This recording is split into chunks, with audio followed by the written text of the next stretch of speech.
CO Cannon here from Fiction Atlas Press, bringing you another indie connection. Today I'm going to be telling you about some indie books that you might enjoy if you're a fan of James Dashner's The Maze Runner.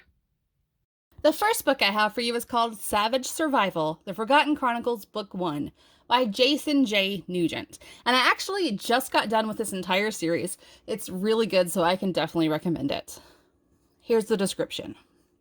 One teen, thrust into the impossible, battles to survive. A violent ritual terrorizes the young man of the planet Anastasia. It's known as the Selection. It's brutal, possibly fatal, and now it's Aaron's turn. He has 30 days to fight his way through deadly animals, mysterious creatures, and bloodthirsty competitors on his quest to Victory Point.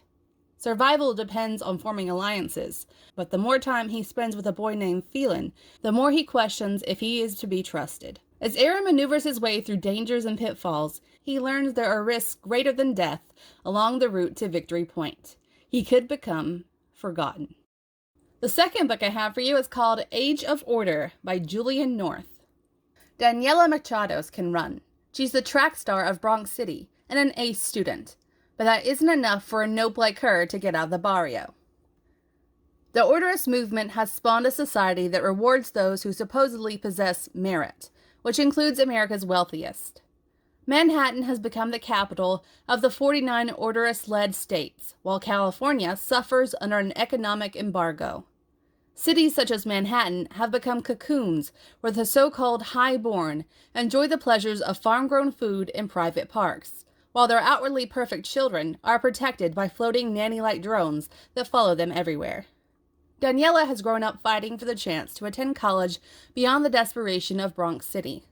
The chance to attend the elite Tuck School, a place where even the highborn struggle to obtain a spot, is too great an opportunity to ignore. But what do the Richies really want from her? Daniela is thrust into a world very different from the one she expected, a place where both treachery and honor are camouflaged behind beautiful faces.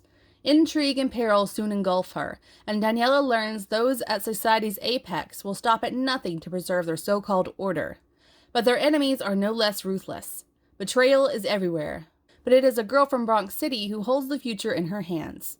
Daniela may have a chance to change the world, if it doesn't change her first. The third book I have for you is called Kimber by L.K. Hingey. 20 years ago, a solar storm ravaged the Earth's ozone layer.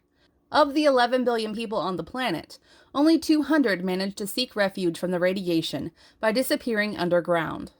With the bonds of oxygen obliterated, the damage to the ozone was irreversible.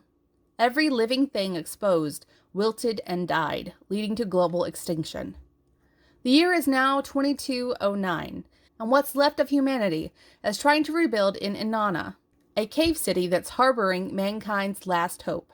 The designers of Inanna knew the human body would be too fragile to ever compete with the piercing gamma rays on the surface, and were secretly contracted by the American government to preserve life at any cost. So began the sanctioned grafting of human DNA with the genomes of Earth's most radiation-resistant animal species. The lines of morality are blurred in a chaotic race against time, a race to build an ark for the salvation of life itself. Kimber is one of 23. She, her brothers, and her sisters are the first of their kind, a brand new subspecies of humans called auroras. Named for the colorful magnetic phenomenon of the heavens, the Aurorians come of age in a city where they are forced to answer a life-changing question. Are they Inanian citizens or are they slaves? And the last book I have for you is called Complex by A.D. Enderly. The sky rains red, the poor are forgotten, and corporations have grown into many nation-states called complexes, where people flock to receive the security, shelter, and purpose the outside world can't provide.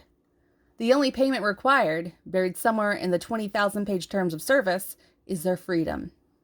Now just sign on the dotted line.